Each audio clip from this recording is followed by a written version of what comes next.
What is up, everybody? Welcome to the Matt Pete Marketing Podcast. Today, I'm stoked because we have somebody who's doing something that I'm extremely interested in. We have Kent Sanders on the line with us today. And Kent is a ghostwriter who helps business leaders and entrepreneurs craft books that increase their impact and influence. He's also the host of the Smart Business Writing Podcast, which helps leaders and entrepreneurs grow their business with writing. I've been listening to it. It's really awesome. He's the author of a book called The Artist Suitcase, 26 Essentials for the Creative Journey. In his day job, he's a professor of communications, arts at St. Louis Christian College in Florissant, Missouri. I hope I pronounced that right. He teaches courses on podcasting, media, storytelling, arts, and film. And just a fun fact about Kent, he started out as a worship pastor. Then he taught music and arts for a long time. His main instrument is guitar. He's also working on an instrumental guitar album, which I think is awesome. Kent, I don't know if you knew this, but I also play guitar. So that's a fun fact about me. Very cool. I used to play in a worship band back in high school. We actually got to the point where we were all seniors, and this company from that did mission trips over in Africa, they asked us to take our first year of college off and travel around playing music for their different events. That's interesting. Oh, it was really fun. But our lead singer said she wanted to go to college, and I was super bummed. But anyway, I kind of ruined your intro there. Kent, I just wanted to let you say hey to everybody listening out there.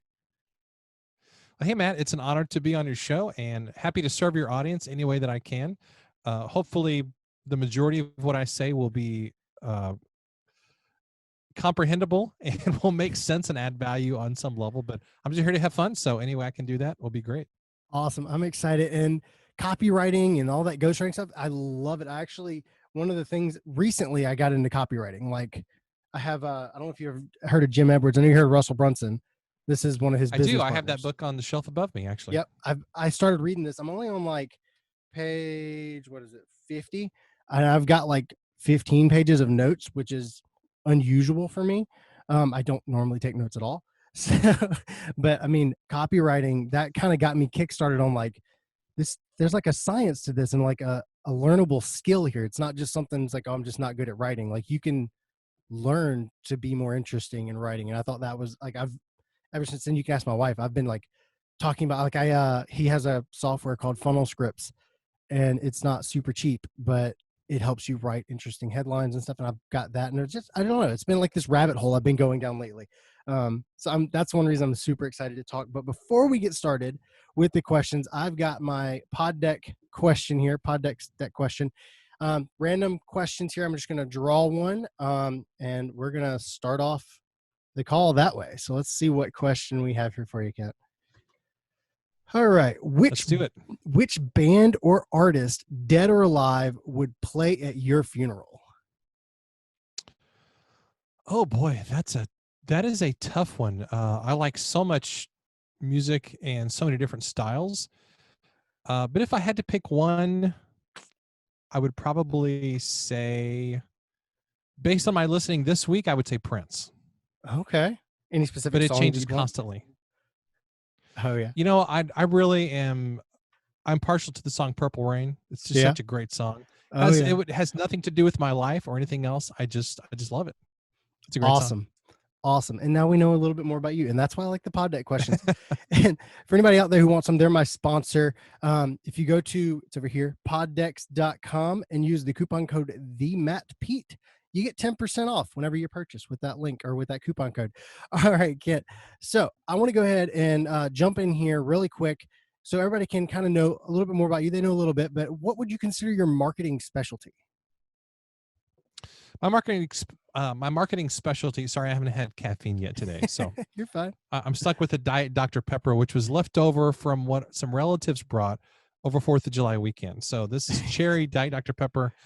On my list of drinks, it is close to the bottom, but it's what we had, so that's what I'm drinking right now. I've been there before. Yeah. Anyway, my standards are pretty low, as you can see, for soft drinks. So with apologies to anybody who really likes Diet Dr. Pepper. I would say my marketing specialty is definitely writing books and articles and helping people navigate the self-publishing process.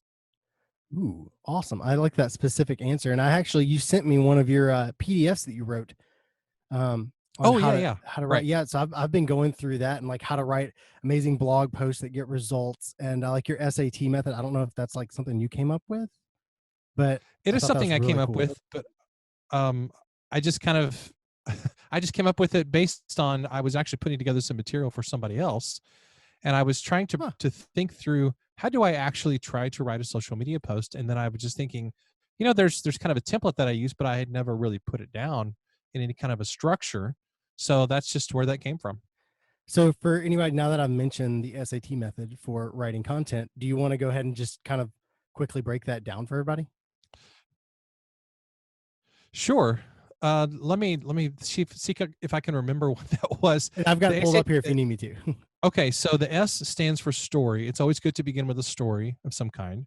And then what does the A stand for? I don't remember off the top of my head. Application. Apply Application. the story Okay. to the reader. Yeah. Okay, so let's say you're wanting to do a post on music. Okay. Give me a topic about music that you might do a post on. So we're talking about 80s bands or something. What's a possible topic you might do a post on? How to learn to play Prince's music. Okay, okay. Say if your business is teaching guitar, let's say you're going to do a poster video on how to play the opening chords of Purple Rain. I think it's in the key of C, but I'd have to go look. No, that's not right. It's not in C. It's in something else. Is it B flat? I don't remember. Anyway, I'm pretty sure it's B flat. Somebody will correct me on that, I'm sure. Let's say you want to do a video on the opening chords of Purple Rain. Start out with a story because stories are good and we're wired to resonate with stories. Then the application is just, hey, how does this apply to you? You show the chords, demonstrate how to play them, show whatever it is that you would want to show, depending on the context of what you're trying to teach. Maybe it's a more advanced thing, maybe it's a beginner's thing, maybe it's acoustic, maybe it's electric, whatever your specific niche is. And then the takeaway, the T stands for takeaway. So story, application, and takeaway. The takeaway is what's the one single thing that you want them to take away from your post or your content. And that's a difficult thing because many times we don't think in terms of a takeaway or an action step. In marketing terms, of course, that's called a call to action. What do you want them to do? What's the one thing, what's the next step you want your reader or your listener or your customer to do as a result of the content that you've shared? So the SAT thing is something I try to follow as much as I can. It's just a very, very simple structure for doing a social media post, or you can also use it for an email or for a blog post or other things. Yeah, I love that. And the reason I love the SAT method and like it's broken down, I've recently learned that having those methods to accomplishing things really it sets your sights. Like when I listen to your podcast episode with oh god the video guy, it obviously sparked Oh, my Jared? attention. Yes, Jared. Yeah. Can remember I knew it Jared started with Latigo? J. Yep. I listened to that and talking about how to be on camera, how to act on camera, and how to like present yourself. And it reminded me of your SAT method. If you go into a video with no clear like line of thought as to what you're presenting and your call to action, then people stumble and they use filler words. But if you go in there with this SAT method of first I'm going to tell the story, then I'm going to see how it applies to them, then I'm going to give them the takeaway, your train of thought, it instead of trying to remember everything you have to remember, you're remembering, okay, this part's the story, this part's the application. And for me, like I've started doing that. Russell Brunson's who, what, when, who, what, when, how method is Yeah. the one he Yeah. uses for all of his videos. And I've started doing that when I do like Facebook Lives and stuff, and it just makes it super easy. So that SAT method, I absolutely love that. When I saw it, I was like, that's super simple and something I can get behind. For Absolutely. sure. There's a template for everything. Yep. Everything has a structure and a template that you can use. And when creative types hear that, so I'm an artist at heart. I've always been an artist and a musician. And I resisted that idea for a long time. But if you start to really analyze the structure of pop songs, if you analyze sitcom episodes, if you analyze movies, everything has a structure to it. Like for all the Seinfeld fans out there, I love Seinfeld. If you start to break down Seinfeld episodes, 95% of those episodes, they follow the exact same structure. Same thing with Curb Your Enthusiasm, by the way, which is, Larry David's show on HBO. Curb is kind of like Seinfeld, except with a lot more profanity and rated R content. So I'm not necessarily recommending it for the kids out there, but it's all the exact same structure. And you have to have a structure to craft something that's a repeatable process and really just something that people can enjoy. Everything has a structure to it. So we shouldn't resist structure. You know what? When you say you resisted a long time, I went to school for graphic design, like the creative stereotypical type. I did the same thing. I resisted structure. I Hmm. would see something and be like, oh, that's super cool. But like, I wish I could put out content like that, but I'm not going to do that because, that's already done. But like, there's a Reliant K song. It's a band I listen to. They talk about how everything is Yeah, done. Everything's redone, nothing's original. So, even like if you've ever looked up a recipe online, people get annoyed because they always have like the blog post section before they get to the recipe. Like I looked up, I love Christmas. So like I looked up how to make eggnog, and like there's the story of like, oh, this is the eggnog me and my mom made when we were little, when I was a little girl, all that stuff. There's the story, the application of how to make it, and the takeaway of like, hey, if you want more recipes, subscribe to my blog. Like everything has a structure to it. And if you have exactly. that, yeah, if you have that structure down, it makes creating content so much easier. I mean, Absolutely. I used to not post on Instagram because I didn't know what to post. I didn't feel like going around taking pictures of my phone. But then I learned from Russell Brunson, Jenna Kutcher's, she has the JK5 method, which is basically choosing 5 things in your life that you enjoy and posting about on Instagram about those 5 things. So like I have travel, entrepreneurship, family, religion, and my podcast stuff. Um, so I post about those 5 things on my Instagram, and that'll, I have my podcast about marketing, but maybe somebody finds me through the fact that I posted a picture about traveling, and then they're later going to see about my podcast. So it helps people connect with you on a different level, and it systemizes it to give me that structure to create content. And now I'm putting out like Exactly. way more content than I ever have before, just by basic, simple structure. So I know that Yeah, kind of, I think it's just a matter of you're just making those decisions ahead of time about what you're going to post about. It just, in fact, I was talking to one of my mastermind groups who meets Monday mornings. So we met a couple hours ago today. We meet every week, and we were talking about decision fatigue. So one of the guys in the group, he's on a new like meal plan to lose some weight and to get healthier. And he told me how much it costs, and I said, "Man, that's kind of expensive. Like why are you doing that?" And he was just making the point of it's just one less thing I have to think about. The meals are already prepared. I just thaw those out and heat them up, and it's already done. I was like, hey, that's kind of genius, actually. yeah, I So mean, I think with our content, if we can reduce the decision fatigue and having to feeling the pressure of recreating the wheel every time we write something, man, that gets exhausting really quick. yep, So having a template just makes everything so much easier. absolutely. And like that, again, sorry to throw it back to this pod decks, but I've been using these. So they have a bunch of different decks. This is the episode deck.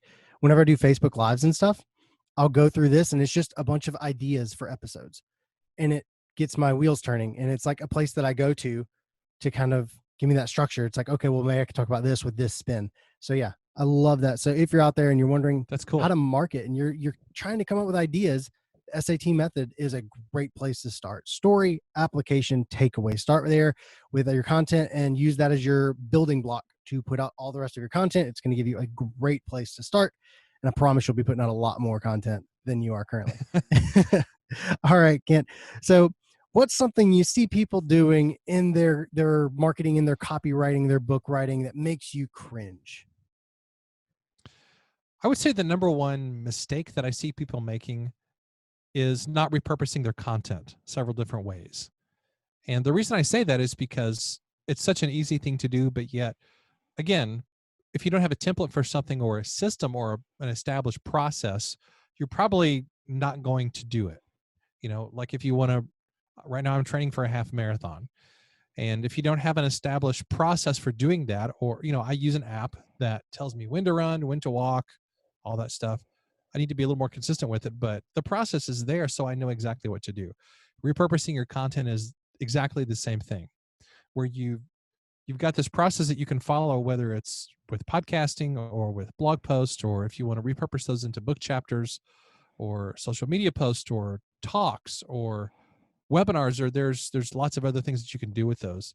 If you have your established outlets for your content, when you write something for one type of medium or for one audience, and if you already know if you already know the places where you want to repurpose those things, you can just fidget with it a little bit and redo that content for that other medium and just put it out there. So that's something that is a really simple thing to do. you create something for one medium, you repurpose it another place, and that way you're getting double or even quadruple um, mileage out of it, depending on how big your audience is and how they're engaging with your content and so forth. And I wish this is the podcast that I needed like 3 years ago, this episode, because I just learned about like repurposing content and how, 'cause back when I had the old podcast, I had a podcast called Finding Creative Success about photographers and videographers and the business side of that. But I would put out the content on the podcast, and I had like a small, 250, 300 person email list. But I put out the content on the podcast, and that's where it would stop. And my thought process is, well, if they want that content, it's on the podcast. Just go listen to the podcast. But Right. and that there's so much content. I mean, I could literally take everything that you've mentioned here in the podcast and do a Facebook Live about it and have over a week's worth of content of Facebook Lives ready to go right now. Just talking about this stuff, but like Yeah. that repurposing. And again, in that PDF, I don't know if this PDF is something you're giving away. People are going to want this. You have a section in there, 10 ways to repurpose your blog posts. And there's just like a comprehensive broken down list of things they can do to repurpose this.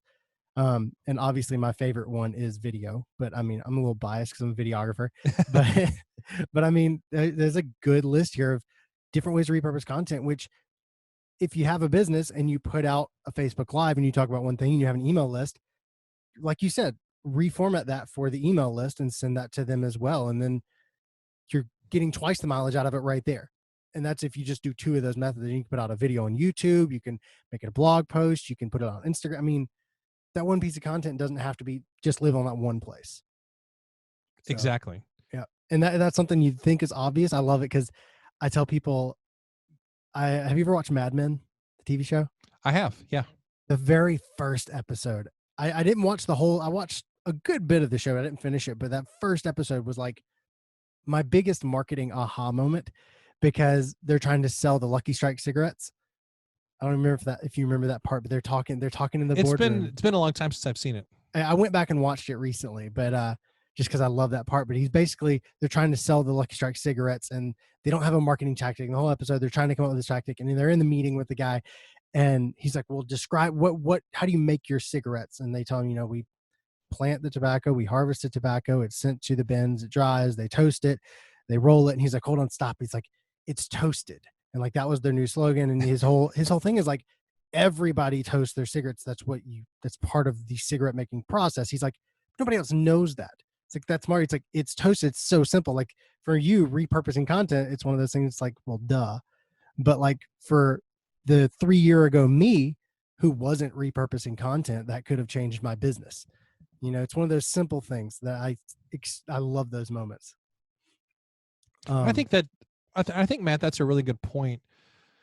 That things that feel simple to us are oftentimes not obvious to other people, or they're not simple to other people. They might be obvious, but they're not easy. Yep. Like my son, he's 16. He's a master craftsman in Minecraft. Like he's been playing it for years, and he's constantly creating these massive projects in there. And I don't have any clue where to start with that. I mean, I've messed around with it when he was younger, but I have no clue what to do with it.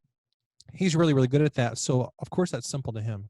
Things that are sometimes simple to me are difficult for other people. So I do think that's an important point for all of us to remember, that sometimes we just go, "Oh, that's so simple. Why don't you just do this?" And then the other person is just going, "Well, I don't think it's simple." Yeah. Like to me, it's the process of writing a book is very straightforward and simple, but that's only because I've been in this field for a while now, and I've gotten to know the lay of the land. But there's a lot of things, in fact, 99% of the things are really difficult for me and really complicated. So we all have those little niches where we have some knowledge and skill that we can offer, but then we're basically dumb in the other 99% of things in life, I think. At least, or maybe that's just me. Yeah. And that's why I like creating this podcast, because it helps. My goal is to help those entrepreneurs, those small businesses who realize they need to grow, come on here and learn about marketing. Something that's simple for you could be a revelation to somebody else. So that's really, exactly. yes, that's exactly right. That's why I love having these kind of conversations, because it gets me excited. Like, all right. Yeah. All right. But I'm gonna jump on to the next question here. if you were to start a business today and you only had $1,000 in your budget, how would you spend that to market to get more clients? Well, part of that question depends on where your clients are and what kind of content they respond to. But all things being equal, not really knowing anything else about someone's audience or what their business goals are, I would say a huge bang for your buck is going to be gathering some content if you already have some pre-existing content, or taking some time, getting some help in writing a book, paying for an editor and a graphic designer, and putting out a book of your own, self-publishing a book. Whether it's a really short ebook, whether it's, like let's say 120-page paperback book, where you also have an ebook version, obviously, and maybe you get a little crazy and want to do an audio version of that. That's a whole nother kind of ball of wax. But I would say if you're going to spend some money, there's very few things that are going to give you as big a bang for your buck as putting a book out there. And the reason is because when you have a book, that gives you a certain level of credibility that really there are very few other things that can give you a level of credibility that a book can give you. Because you hand somebody your book, particularly a print version of your book, and I'm still a massive fan of print books, there's still something attached to that where people go, oh, you're an author. And if you can call yourself an author, there's a level of professionalism and credibility that you automatically have with people, regardless of whether the book is actually any good.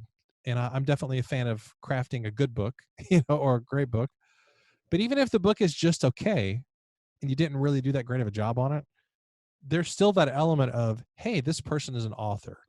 And that's going to give you something that most people don't have, but they want. Like statistics tell us that 8 out of 10 people want to write a book, but the vast majority of people don't actually do it because it is difficult. It is hard. It's a slog. It takes patience, and it's a detail-oriented process. But just by virtue of doing that, that's going to set you apart from so many people. And Rachel Richards, we're all in like the TLF, the Total Life Freedom Mastermind. It's this group put together. I know she's in the group. Here, actually. There you go. She was on the podcast a couple episodes ago, and I know she was in the TLF group, and they did a Facebook Live with her and Vincent. And I remember listening to it, and they talked about the authority that writing a book gives you. And there's different levels of authority for different things you put out. So like, if you're just putting out content on Instagram, you get some followers, that'll give you some authority. But then you start a YouTube channel, and it's like, okay, they're putting some more, that's some cool, but anybody can start a YouTube channel. You have a podcast, and it's like there's different levels. And when you get to that author of, you've written a book, and it's like, hey, here's my physical book.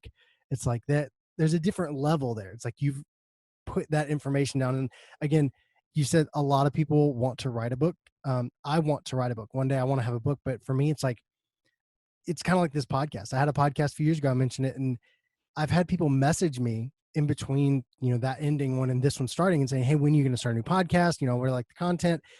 And I didn't know what that podcast was going to be. So I didn't want to start the wrong podcast.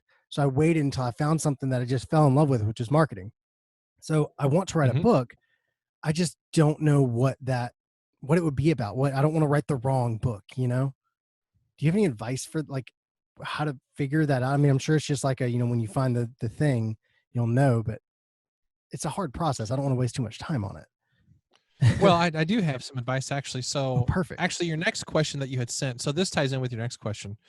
Your next question was on what was the last book you read that you would recommend. And I was actually going to talk about Donald Miller's newish book called Marketing Made Simple, which is a really, really great book.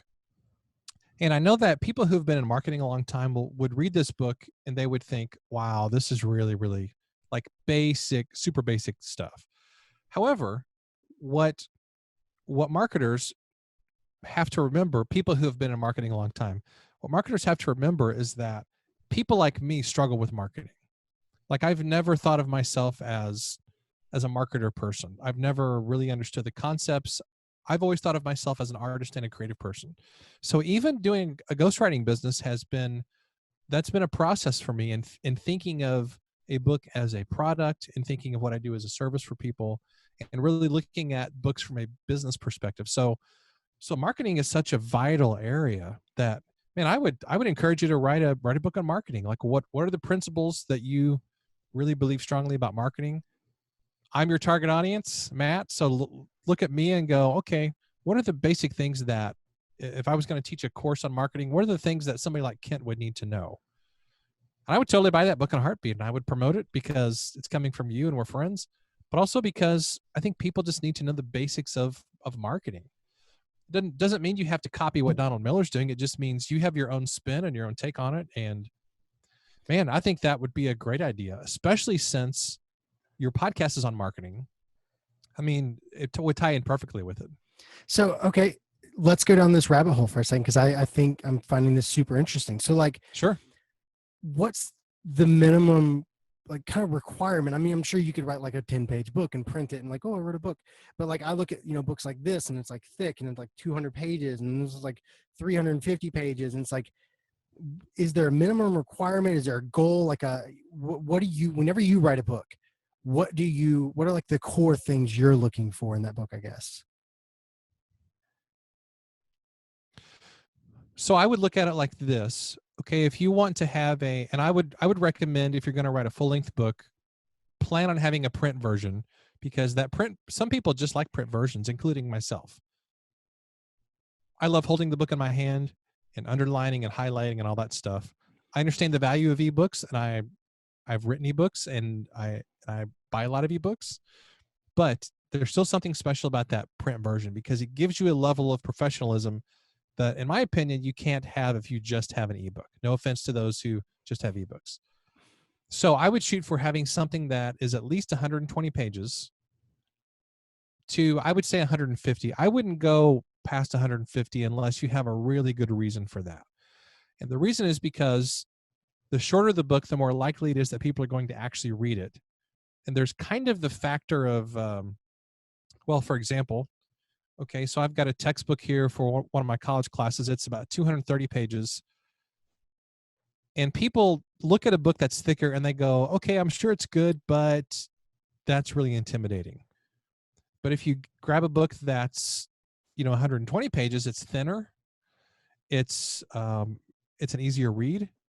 I would do shorter chapters with a lot of white space on the page, to make a lot of subheads. There's ways to design and construct a book that you're going to help the reader along as they go through the book. Don't have big or don't have like big long paragraphs. Have short paragraphs. Have shorter chapters. Those kinds of things. So I would shoot for a book that's about 120 pages to 150. And you can crank out a draft of that in a month, easy. Okay. And the way that you do that is write down what chapters you want in the book. I would maybe have like 10 or 12 chapters, and then just have your process outlined, whatever your marketing process is, whatever your framework is, or your system, whatever that is. And then just, every couple of days, write a draft of the chapter. I would recommend having an outline of that chapter, then dictating that chapter in rough form. Use your phone, just walk around the block and dictate an extremely rough version of it.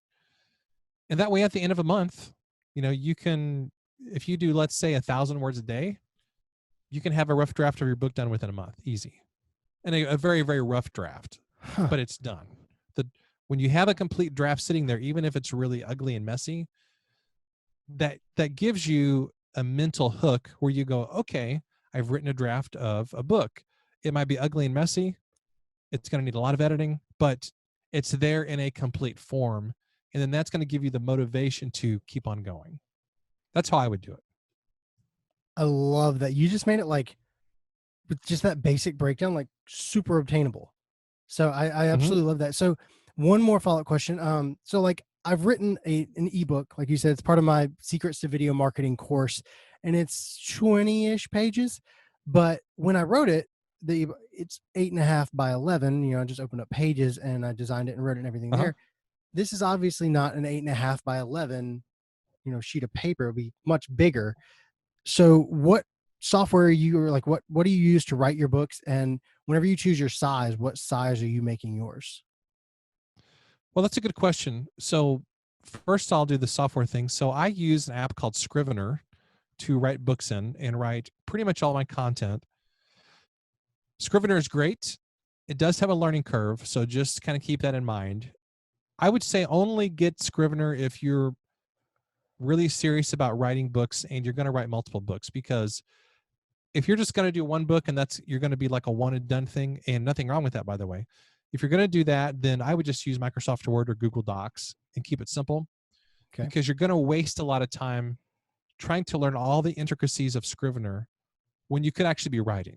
And I'm a fan of only learning the apps and technology that are going to actually help you, not learning what everybody says you should learn and let's get this app and this service and blah blah blah.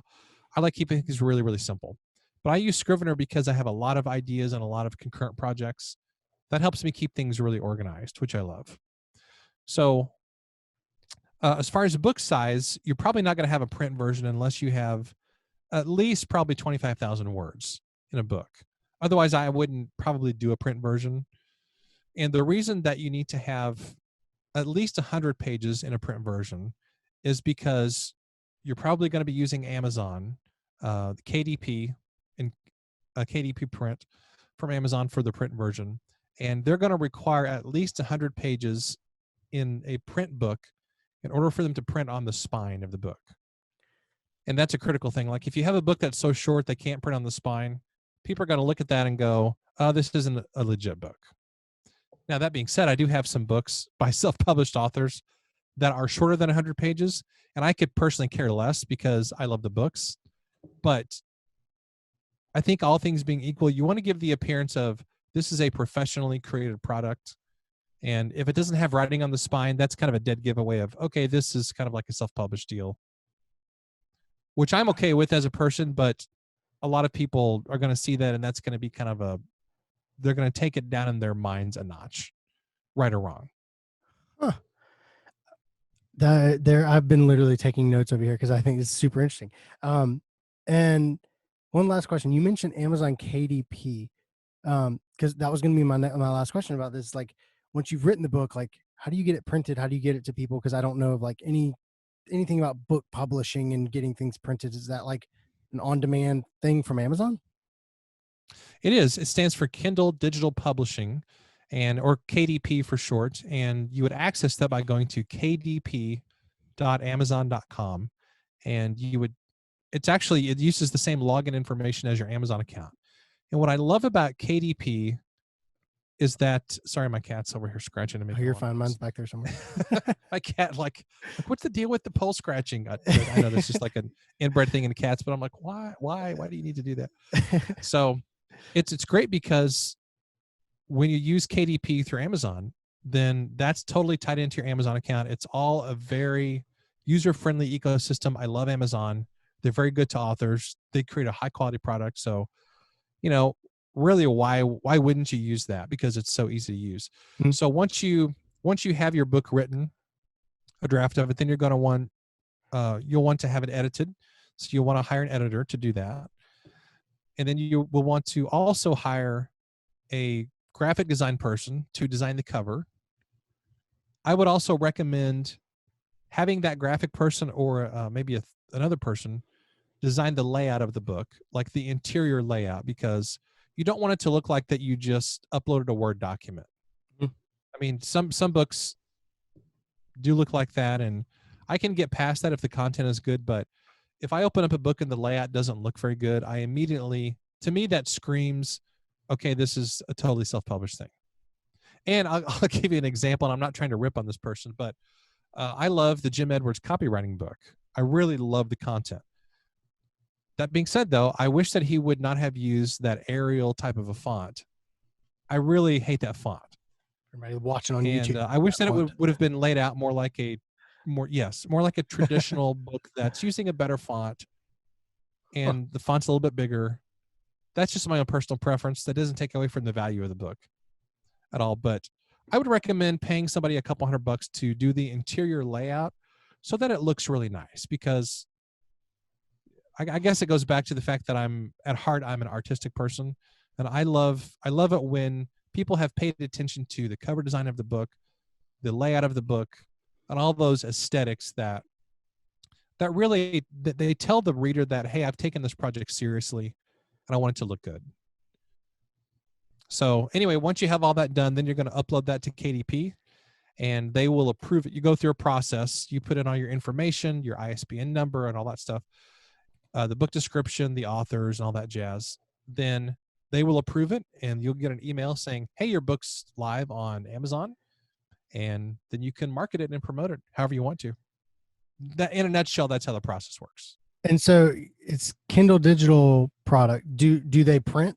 Will they print the book for you too? They do, and that's a print-on-demand service. So, like for example, Matt, if you have a book on there, and I go on and I order your marketing book or whatever it is, then Amazon prints that and they ship that to me. They don't have a big stock of books in a warehouse ready to sell. They just print that on demand. And it's great.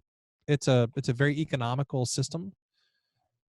It's very cheap to get your own author copies if you want to give some away. So you can probably see on the shelf behind me, Yep, I've I got see some them. copies of my last book, The Artist Suitcase. And so I ordered about 30 copies of those a few weeks ago, because typically whenever someone's a guest on my podcast, many times I'll send them a copy of my book just as a thank you.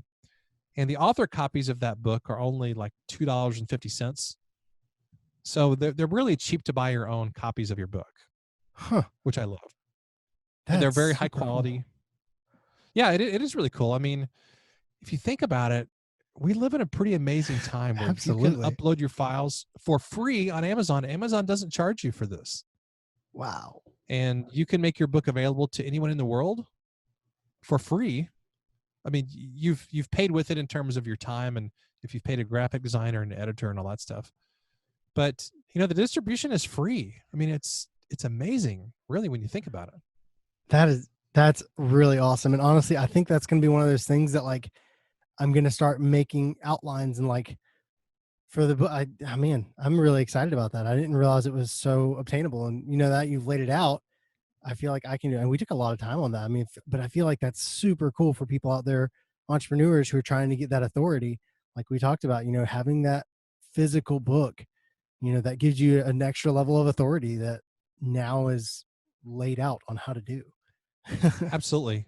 And that's honestly, this is a big reason why I love ghostwriting is, I mean, I love writing, that's part of it, but really what I get out of ghostwriting is I love being able to help people get something that is really, really important to them, which is having a book, having all the advantages and all the benefits that go along with having a book out there. But, I love sitting down with people and going, okay, what do you want to write a book about? Let me help you pull this information out of your head. Let me help you see all the possibilities that can come with you having a book. Let's take those raw thoughts. Let's organize it into a book. Let me get some stories out of your head. So I love that process because it's helping people to see the possibilities. And that to me is really exciting, and it's really, really fulfilling. It's like emotionally fulfilling for me in a way that I don't get that same thing from my own material. It's because it's, you're working with people. It's kind of like coaching in a way. I get to help you see all the cool possibilities that can exist when we put all of your wisdom and expertise and knowledge. We can package that in a book form that can really bless people and help people. That to me is a pretty cool job. That's awesome, Kent. So just real quick, because now I'm thinking about the ghostwriting aspect. If somebody wanted to come to you to have you ghostwrite their book, I know it's going to a lot of variables, but like, what is the average price that somebody pays you to ghostwrite their book for them? Well, If you're that is okay the million sharing dollar question. that. Yeah. So that is the $1,000,000 question. So I'll actually give you two answers. Okay. And this can vary wildly because it depends on what the client needs, how long the book is. I mean, it can vary wildly depending on a whole bunch of different factors. But generally, for an established ghostwriter who's been doing it a while, who has some success under the belt, it's going to be in the range of $25,000 to $40,000 for the whole Wow. thing, which I know sounds extraordinarily expensive to people. I mean, that's like buying a really nice new car. Yeah. I'm not to that level quite yet because I'm still somewhat newish in the ghostwriting space. So I'm not charging that much at this point. But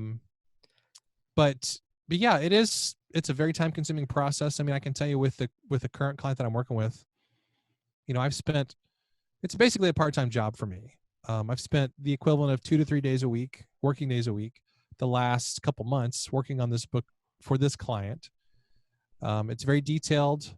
I get very, very involved with the client. We're in constant communication because I'm telling her story, and I'm giving her something that's going to produce an ROI for her business.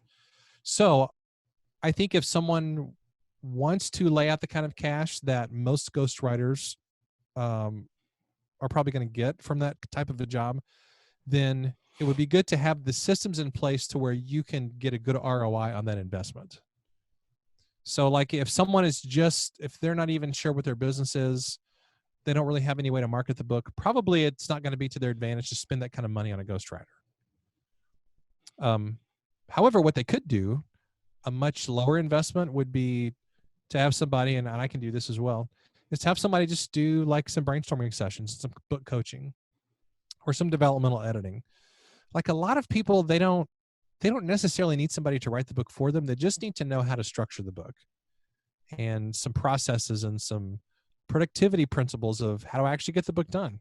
You know, they just need some coaching. That's what I'm doing for another client, actually. We talk periodically, and I have just helped to kind of coach him through the process of writing a book, and have helped to keep him on track and help him meet his goals and everything. So not everybody needs a ghostwriter, but you know, if someone has the resources to do that and they want a top to bottom stellar job with it, then yeah, that's the way to go. Awesome. I never knew that ghostwriters got paid that well. But I mean, you're giving them evergreen content that's going to help, generate leads and business basically forever, as long as they stay with that business model. It's forever there. So I can totally see the value in that. Kent. Yeah, and that is the thing is, it is an investment. Like Oh yeah. people are so emotionally wrapped up in books. Like, oh, I've got to write this book and it's got to be this big awesome thing and all that. But I think it's helpful if you're writing a book for your business to look at it as an investment, because that's exactly what it is. Is this book going to help you get more clients? Is it going to help you get more business? So, for example, if you have a coaching or consulting business where you get paid top dollar by clients to help them do whatever it is that you do, if you pay, let's say on the low end, if you pay 25 grand to a ghostwriter to write a book, if that book gets you 2 or 3 clients and they're at the higher end, that book is going to pay for itself really fast.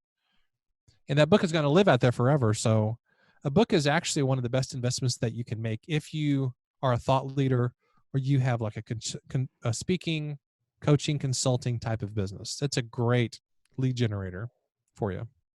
Awesome. All right, Kent, tell me a story of one of your biggest marketing mistakes, some time when you lost either a lot of time or a lot of money with something. Oh gosh. I'm just going to name like, see, what year is this? 2020. I'm going to name like 2015 through 2019 as just one giant mistake. And I'm sort of kidding, but the reason I say that is because a huge mistake that I made for several years is I had really no idea what my business was. And I dabbled in consulting a little bit. I dabbled in coaching a little bit. I've written a lot of podcast show notes for clients, hundreds and hundreds of those of episodes. And all those were good. Dabbled in copywriting a little bit, producing podcasts for people. I've done a lot of different things to make money. I've applied for jobs with different companies, just kind of on a whim. Some of those actually last year, I applied for 2 jobs with companies that it was the kind of application that took dozens of hours to complete. Like you had to go through these exercises and you had to list all this stuff and you had to kind of show them that you knew what you were doing. And none of those things ever panned out. And at the end of last summer, actually, I was enormously frustrated. It's not necessarily that I wanted to leave my college day job, but I just wanted to have options. The higher education industry is in a little bit of a shaky place these days. So I think it's good just to have options in case something happens. That just seems smart to me. So I was very frustrated at the end of last summer because I tried a lot of different things, including network marketing, by the way, which some people do very well with that. I could totally tanked at that. I actually lost several $1,000s in network marketing because I was so bad at it. But I had no clue what my business was. And my biggest mistake that is it wasn't clear to prospective clients or customers what I actually did because I was doing 4 or 5 different things at any given time. So when I got clear on what my business was, which is ghostwriting, then it's like things just started happening. Once I started telling people, hey, my business is ghostwriting, I would have conversations with people just like we're doing now, and just talking about the value of books and how I could help them. Things just kind of started to fall into place once I got clear on what it is that I did. And once I had one single thing that I could tell people that I did in my business. So I would say my biggest marketing mistake was just not having clarity about what it is that I did. Most people don't have that problem. They're pretty clear on what it is they do. But for me, like a creative and an artistic person, I write, I do music, I teach. People would look at me and go, "Well, Kent, what did you do? A lot of things. What is it that you do exactly?" And I never really had a super clear answer for that. So now that I've honed in on ghostwriting, I can bring all those other things to bear on ghostwriting and funnel all of my experience into that work, which I think makes me a better ghostwriter because I have such a varied background. But for me, the idea of getting clarity on what it is that I offer people and what service I provide has been a real game changer. I love that. That clarity is, I think that's a game changer for everybody. I've had that a Mhm. couple times in my own business just recently. Like I said, I wanted to create a new podcast for the past 2 years. I didn't have the clarity on what it was. Whenever that thing Yeah. clicked for me, it was just like the excitement that you feel when you understand that level of clarity. It's just, it'll really get you going. I mean, and that's what happened for me. And that's what the podcast here. And like you said, with ghostwriting for you, having that specific thing that you can stand behind and say, this is me, and get excited about that. I mean, that's it. It'll Yep. change it for you. Yeah. Awesome. I love Now, that. something I So, did yeah. that was, so I'll add this little tidbit in there too. So Okay. that was not an accidental decision on any level. That was actually a process where I went through and I know this is going to sound super geeky to most people, and that's okay because I'm a total nerd at heart. But I actually made a spreadsheet. I was like, okay, what are the things that I want to have in my business? I need to decide on a direction. What are the most important qualities to me? Made a list of those things. And then I just went through like, okay, here's a direction, here's a direction, here's a side hustle I could develop. And the only things that met all of my criteria were ghostwriting and copywriting. And I picked ghostwriting because I love longer form projects. And because ghostwriting is very simple in comparison to copywriting, at least the way that I perceive it, because copywriting tactics are always kind of changing. Mhm. Some shows or some, there's always like Facebook ads and things are in flux a lot in the copywriting world. But with ghostwriting, it's very, very simple, which is what I like about it. So that's why I picked it. Awesome. I love that clarity. All right, Kent, you have a lot of knowledge, so clearly you're getting it from somewhere. Do you have any other marketers kind of in your niche that you're following for inspiration? One of my favorites is Donald Miller from StoryBrand. I love his material. What I like about his material is, whoa, my voice just broke. I went through puberty a long time ago. I'm not sure why that just happened. Probably this Diet Dr. Pepper I've been consuming, which is probably not good for me. But anyway, I love Donald Miller because he's a very simple and straightforward communicator. I love his material on communication. His book Marketing Made Simple is really, really good for people like me who struggle with marketing. He lays it out very clearly step by step, and that's what I appreciate about it. But I also love Seth Godin. Of course, everybody loves Seth Godin. One of my favorite marketers actually is Honore Corder. She is. Do you know Honore? I don't know them. Huh. Okay, she lives in Nashville. She's an author. She's written a lot of books on, gosh, on mindset, personal growth, success, a lot of different things. Her newest book is called, or I actually think it's a couple years old. It's called "You Must Write a Book," and she actually has a course that's called Publishing PhD, which I just went through. It's a very high level course, but man, she knows her stuff. She's such a phenomenal marketer and such a kind and generous person, and that to me is really important. Absolutely. So her name is Honore Corder, and the way you spell her name is Honoree. It has a French origin. Honore Corder, Corder. I like her stuff. And the last one I'll mention here is Ryan Holiday, the guy who he's behind the Daily Stoic podcast and book, and has written a lot of other great books like Stillness is the Key, The Obstacle is the Way, and many others. So I like him because, again, he's just kind of a very straightforward guy. He's a great thinker, very philosophical. So, yeah, those are a few people who I follow. Awesome. I just got a lot of people that I can go out there and check out now. Like you said, everybody knows and loves Seth Godin. Story Brand. I didn't know Donald Miller was the author, but I feel like in my personal circle, Story Brand just like blew up with everybody. Everybody was talking about Story Brand. I haven't read It it yet, did. but oh my gosh, I'm going. My wife actually has the book. She went through it. She's read it. Like she's on her second read through of it right now. So yeah, I'm definitely gonna be checking that one out because, like I said, everybody was talking. It's kind of like the reason I watched Tiger King. It's because everybody else was watching. I was like, well, now I want to be a part of this. So like everybody's reading Story Brand. I don't want to miss out. It's Awesome. So good. It really is legitimately really, really good. oh yeah, I mean, I feel like to get that kind of you can manufacture that kind of energy around something you create. I mean, look at Fire Festival. They had a lot of people talking about that, but it was a dumpster fire. Yeah. But in order for something like a book to take off, I feel like it has to be good. You know, there's some merit there involved with this many people talking about it.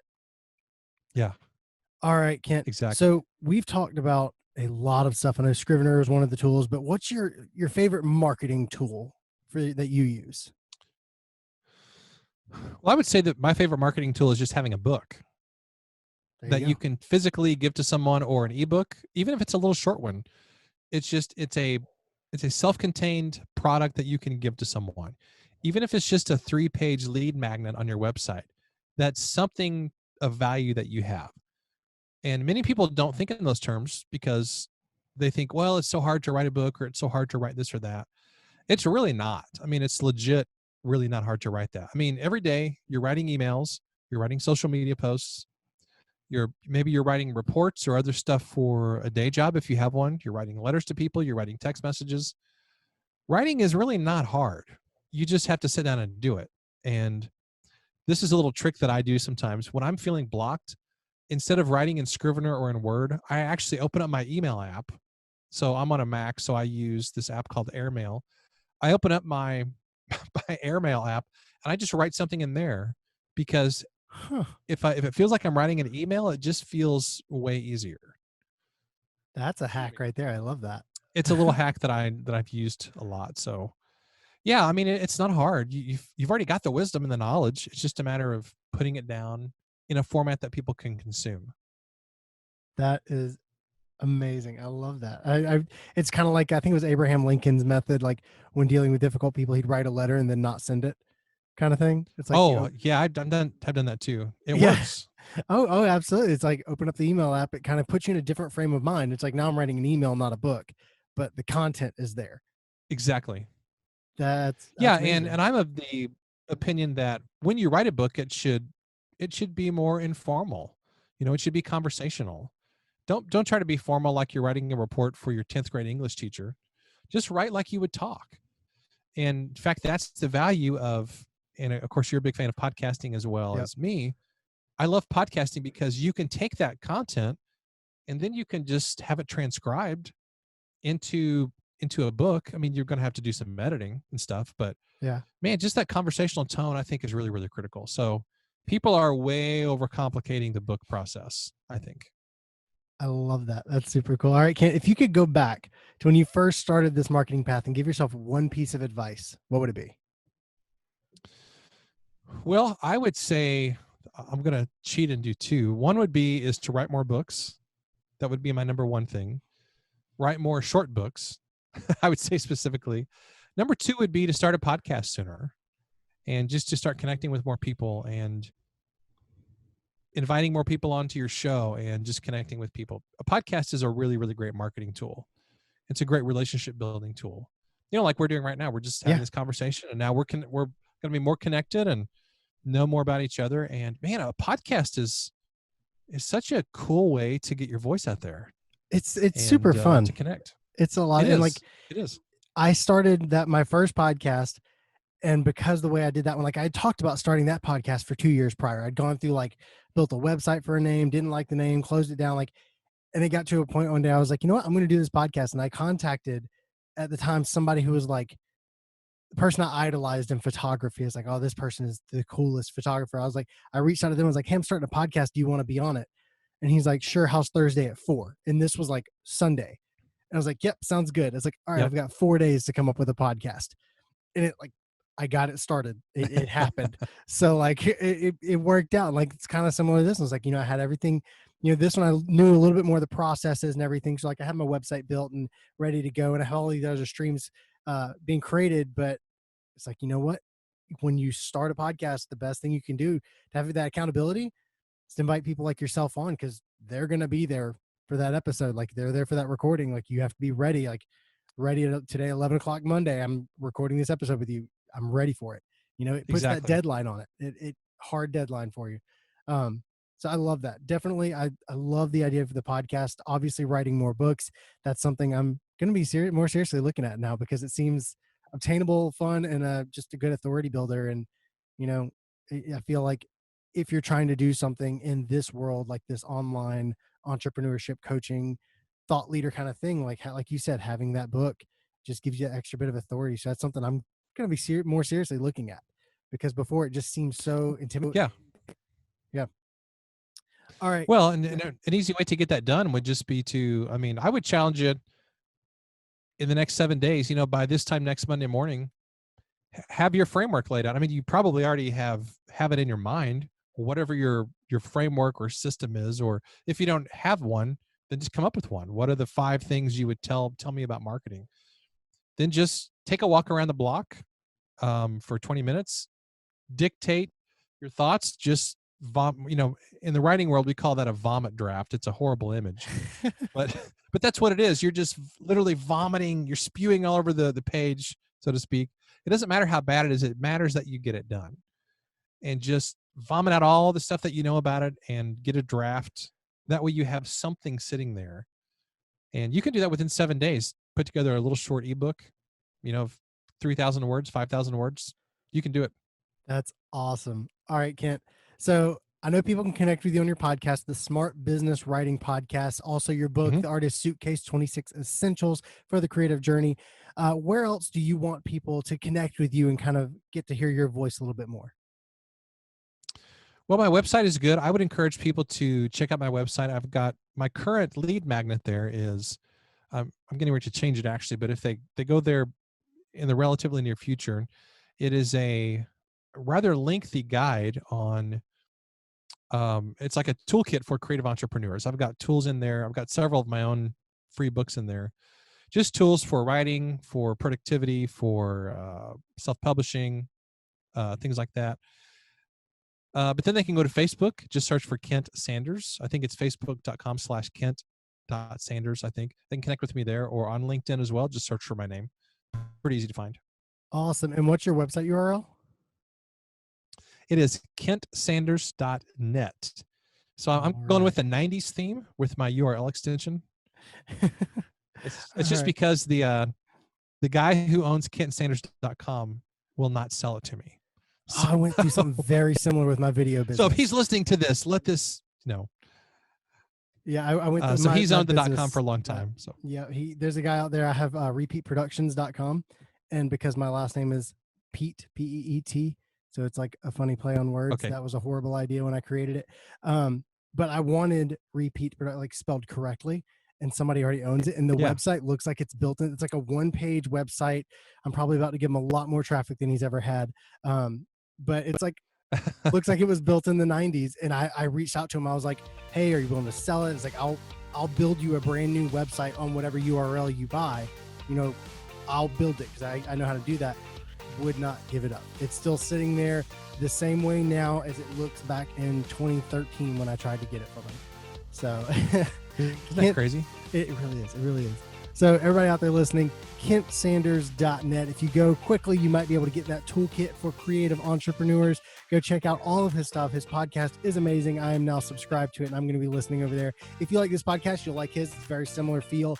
Lots of information, lots of value in that. And definitely check out his book, The Artist Suitcase. Appreciate you being on today's call. And everybody remember, marketing matters.